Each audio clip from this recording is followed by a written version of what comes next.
Hi guys, so side note, I actually recorded this video on my webcam and on my camera, trying to see which one was better quality.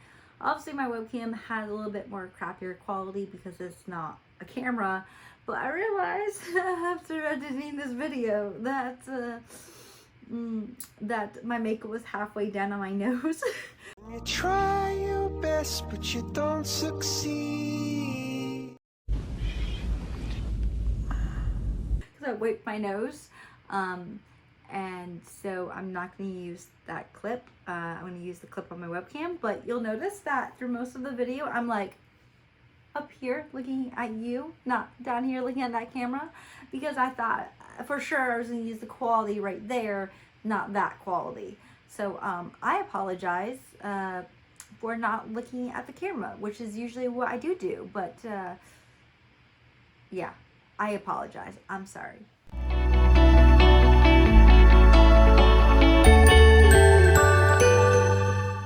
Do you want me to start it off or no? Yeah, that's fine. Okay.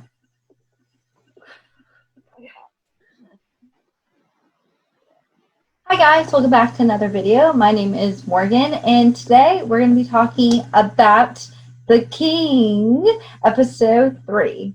Because yeah, I'm Morgan. That's Sam over there, and yeah, we're going to be talking about it. So, do you want to start us off? What happened? So we ended up. He told her that he was going to be his queen, and he. Cringy, by the way, cringy. What? If someone ever came up to me and was like, "You are my queen," I would be like, "No, cringe." So yeah, he said that she was going to be his queen, and that's kind of where we ended the last one and started up this one. And basically, she called him psychotic, and like, what kind of person says those kinds of things in normal conversation? So yeah, so he then takes her to the baby forest because he wants her to believe him and think that it's all real.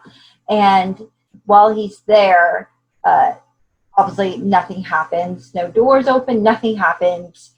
And at this moment, I would think that he is a serial killer and I would get running away because you could literally take this drama and you could edit it to seem like a horror film because he's constantly like trying to find her. He's constantly checking in on her.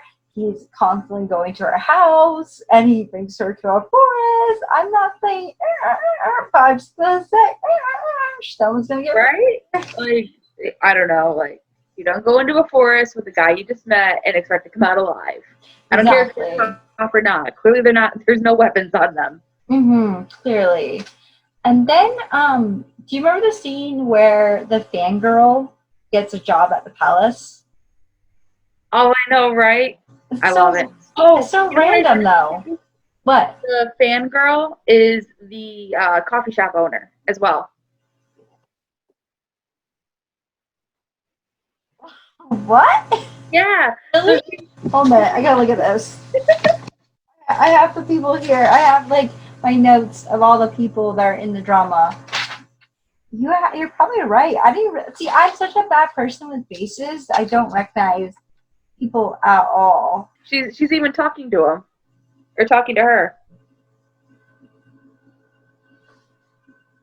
But I didn't think it was the same girl. I thought. Yeah. Okay. So see that face right there? Yes, I see that. Talking to our wonderful detective. Yeah. Look at that face right there, scrolling through her crush's phone. Okay. Yeah, you're right. It's the same one.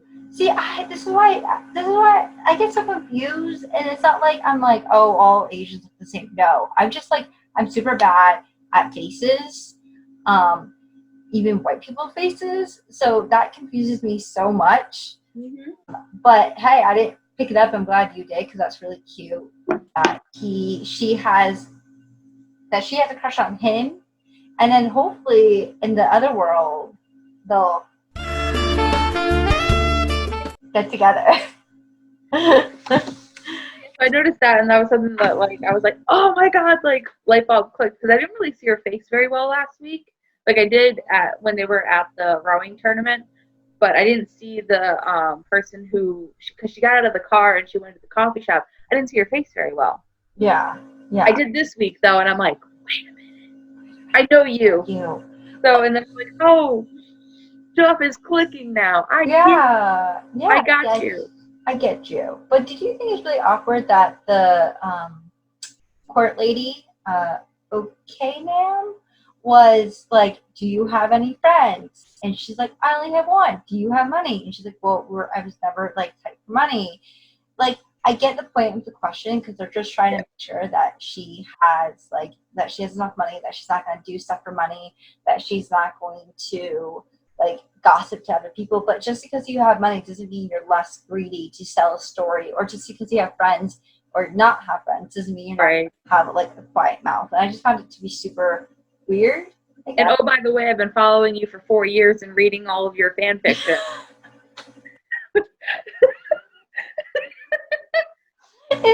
If I went to a job interview and my boss was like, I read your fan fiction, I would be like,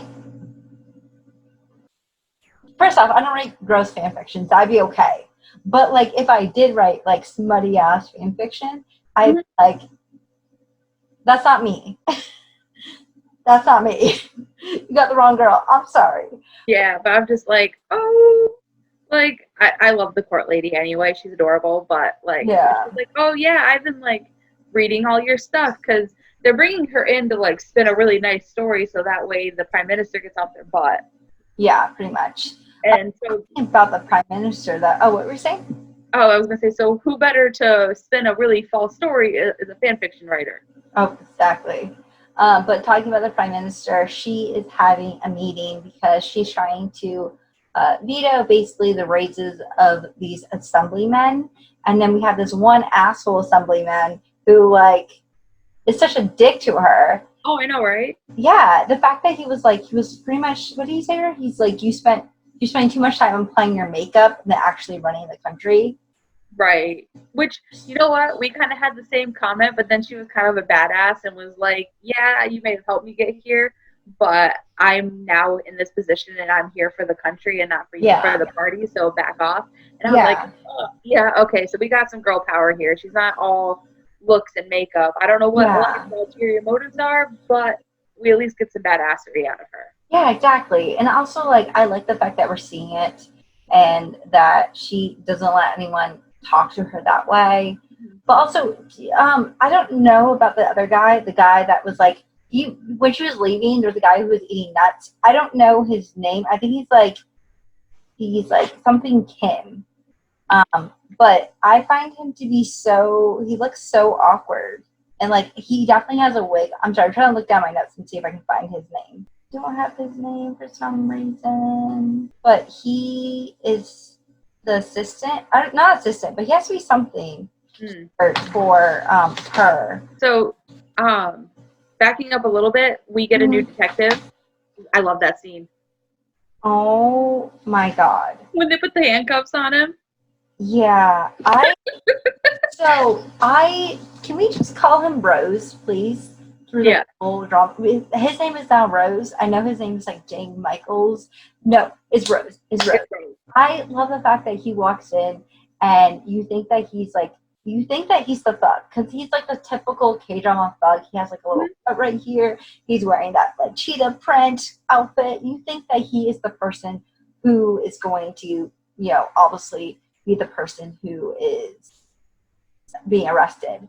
And I love how they're like, no, he's the new criminal person. And they're like, okay, what's your email? And he's like, Rose 93 at unicorn.com.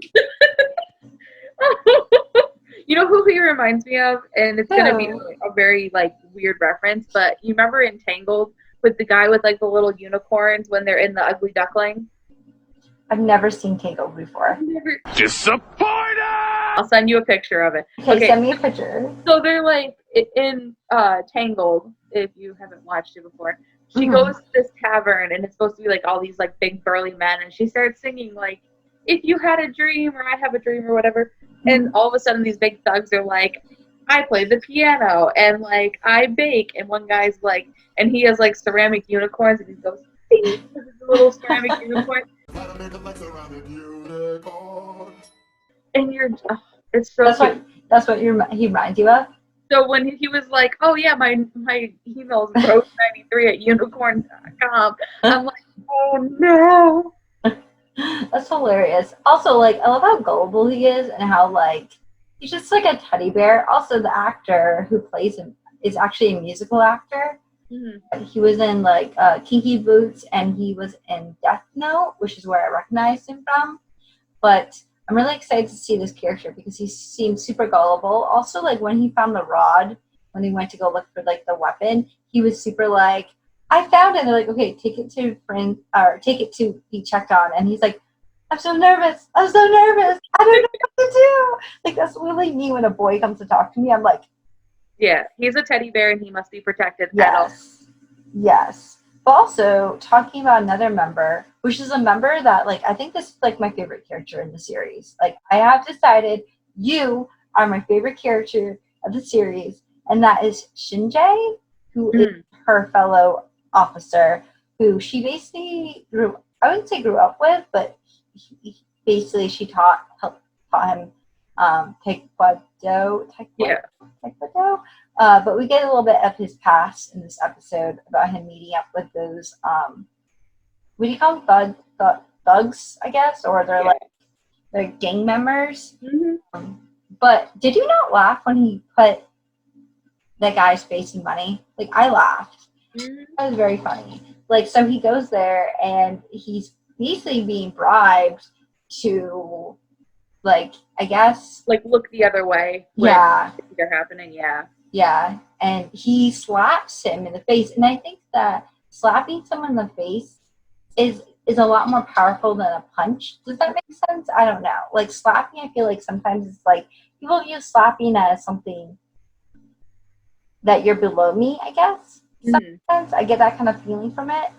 So he slaps him and then he puts him in the money bag, and I'm just laughing so hard. And I know it's supposed to be a serious scene, but I think it's to be so funny. But we also get to learn that he was from a wealthy family and he went bankrupt when he was a teenager, and I guess that's when he met our main lady. Mm-hmm. I also like the background of him trying to teach the kids taekwondo, which, number one, I probably would have lost my crap too on those kids, just saying, because I don't know, I don't have that kind of I'm good with adults and I'm good with what I do, but when it comes to little kids, I don't have the best patience in the entire world. I'm pretty good with kids, but I would also lose my shit if I was him.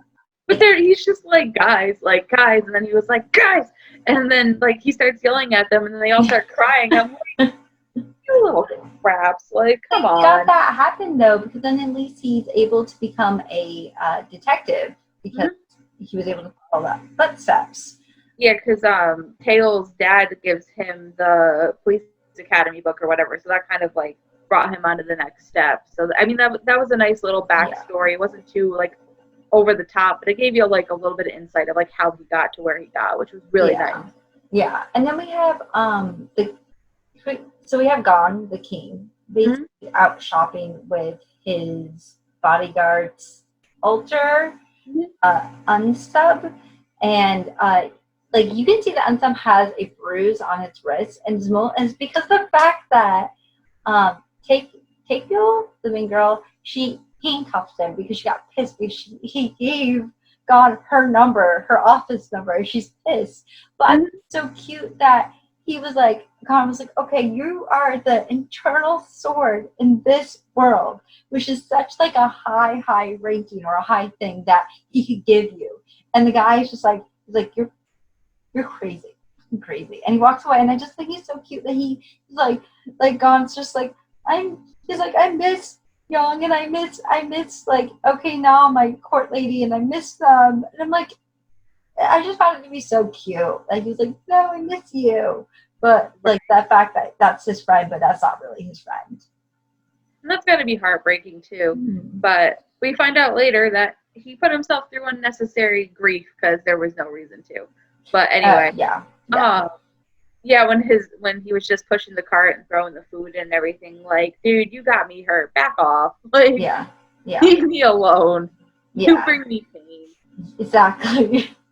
So then we have Fangirl, which is what I'm gonna call the cafe lady Mm-hmm. side person. I'm a Claire fangirl because that's what she is. She releases an article or Mm-hmm. a picture, I guess. Do you want to explain that? So they're trying to like get rid of the idea that like something bad's happening to the prince and like trying to get the wolves off the scent. So like she literally, so her name is Sungha. So Sungha literally goes through her what's his name again? No. Young. Yeah, okay. So she's going through Young's phone and she finds a picture and uses that to like spin some story of like um he's still around and like everything's good. But don't you like But about the fact that she was like, she did the same thing that he did to her in the cafe where he's like, give me your phone. She's like, give me right, your phone, unlocked, I need it. right. And so, but the prime minister isn't fooled. So, Yeah. and that was the main Oh, person they're trying to get off the scent is the prime minister. And she's like, yeah. yeah, I don't believe it. Yeah. But also, can we just talk about the fact that when they released that photo, which was a really cute and adorable photo of both of the actors, that like there was there were people reading it, looking at it, and there was someone was like, "Oh my God, Oppa, English, please!" Like, Oh my god, it gave me flashbacks to like when we first started doing all of this, and we were like watching our other review videos, and even like K-pop, when people are going yeah. through and everything's in like Korean, and then you get like the couple English comments in between. I'm just like, oh no. That makes me cringe so bad. I felt so called out, even though I did too. I was like, no. I feel like you're calling out the foreign fans, and you got to think about it. You got to think about it, those producers, because we are watching it in America. Like, you released it in America. You released it, I don't know where else you released it, but I felt very called out. I did too. I was like, Even though I've never done anything like that before. I would never do anything like that before because, like, how dare I request someone to speak another language? That's rude. mm-hmm. But I just felt very, very, very. I felt exposed. I was like, Yes. Yes. Oh, also, can we talk about another stalkerish thing that Gone the King did? The fact mm-hmm. that he's at her father's not karate place, taekwondo place, and he answers the phone with the car.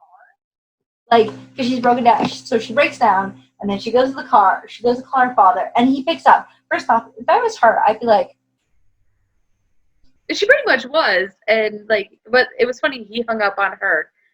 oh, yeah, oh, yeah. Back and she's like, "Did you just hang up on me?" He's like, "Well, you've done it to me." Yeah, I mean, honestly, she has in the past, but I like the fact that she's like, she's like, okay, my car broke down. And he's like, okay, what do you have in your car? And so she goes through it, and it reminded me a little bit of a medical drama where they're like, where all of a sudden this rookie doctor has to save this person, or this person who's never been a doctor before has to like, operate on this other person, and a doctor's on the phone, and they're like, okay, you need to do this and that. But instead, he's like, put your hair up and drink water and wait for me. I don't know why I found it so funny, but it is. Well, she was all serious because she was like, "Yeah, he's gonna fix my car over the phone, and then drink your water and wait for me, and I will take care of you." Yeah, exactly.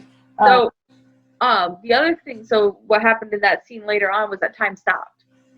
Oh yeah. And I think it's super interesting that we can now figure out when the evil uncle is going back and forth in the bamboo forest, because every time they go back and forth, time stops.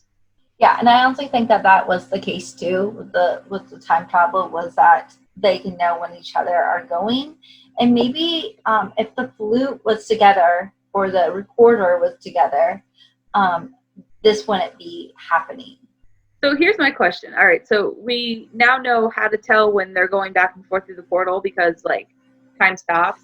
Mm-hmm. What would stop the uncle from just like camping out, just chilling there till he goes back through again on either side to kill his nephew? Like Camping out where? in the bamboo forest where the Oh, but I also think that there's different portals. things. So yeah, it makes sense because the one of them's at the castle. He clearly like goes back and forth, and then was in the car and brought the book back over and everything.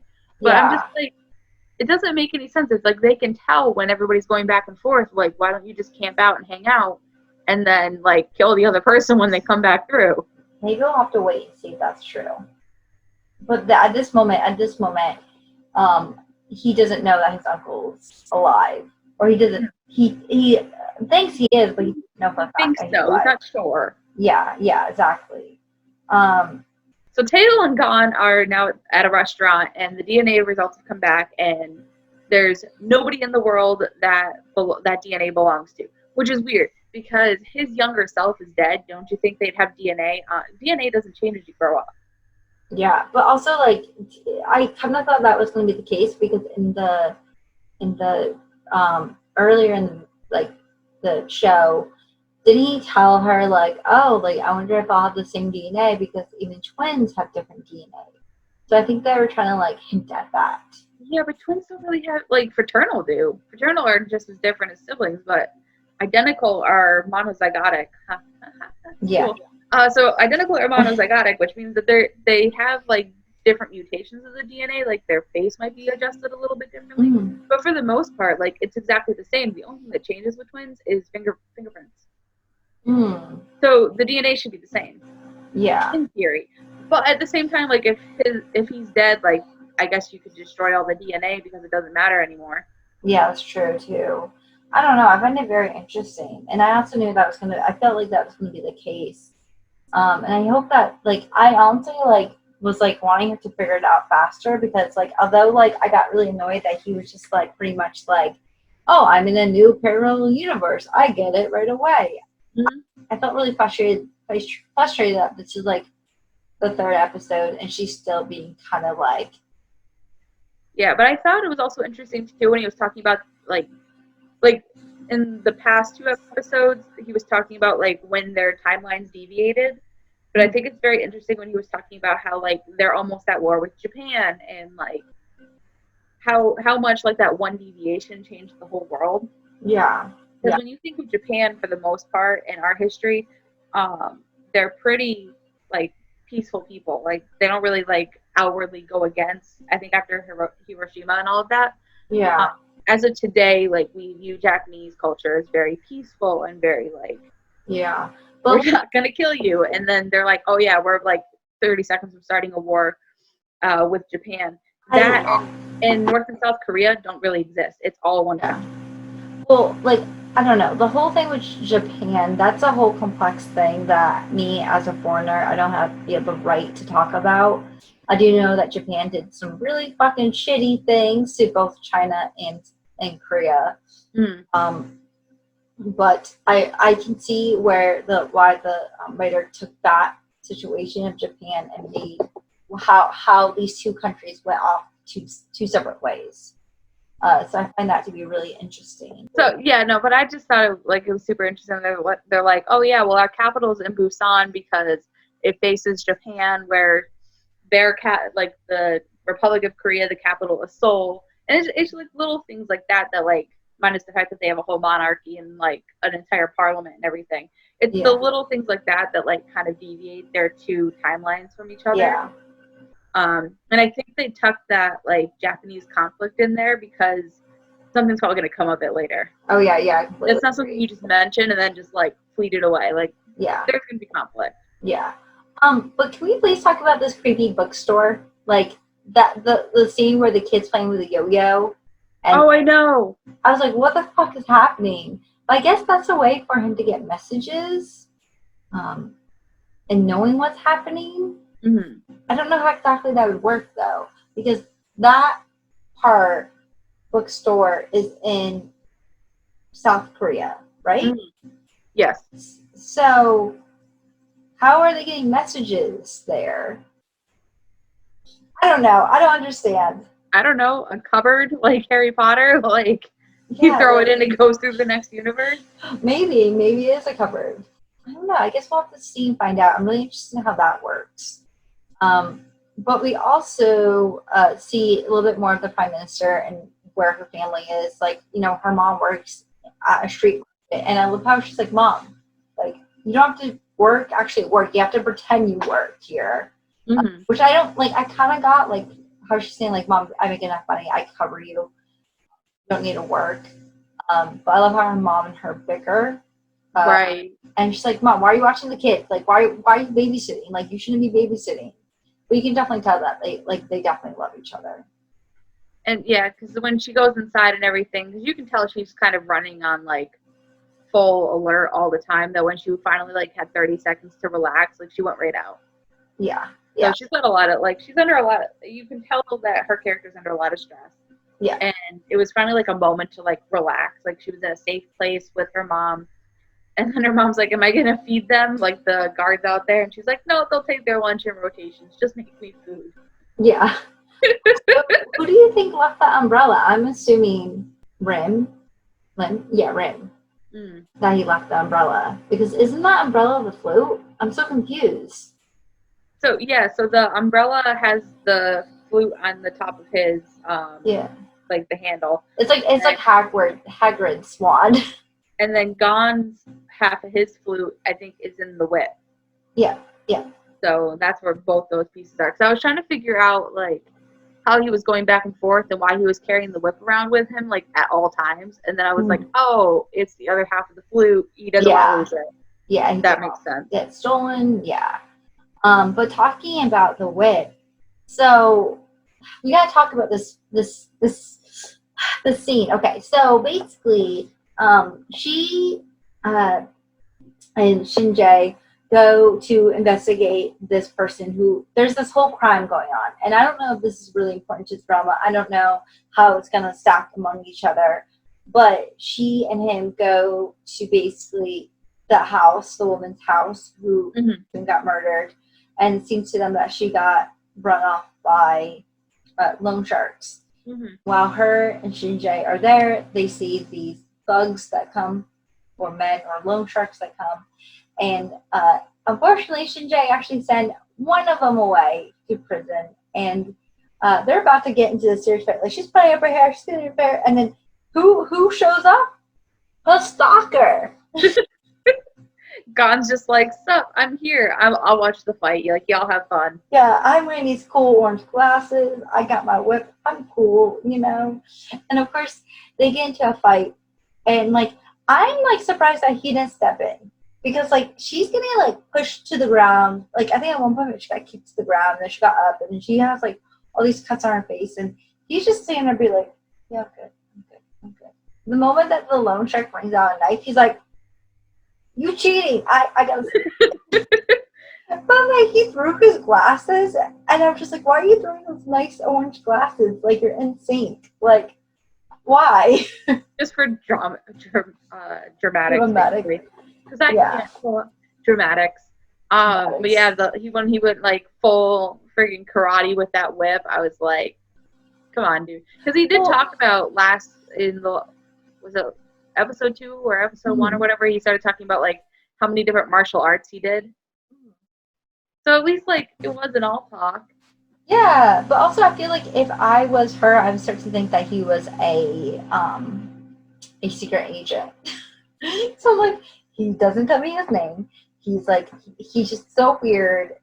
He's a secret agent. That's it.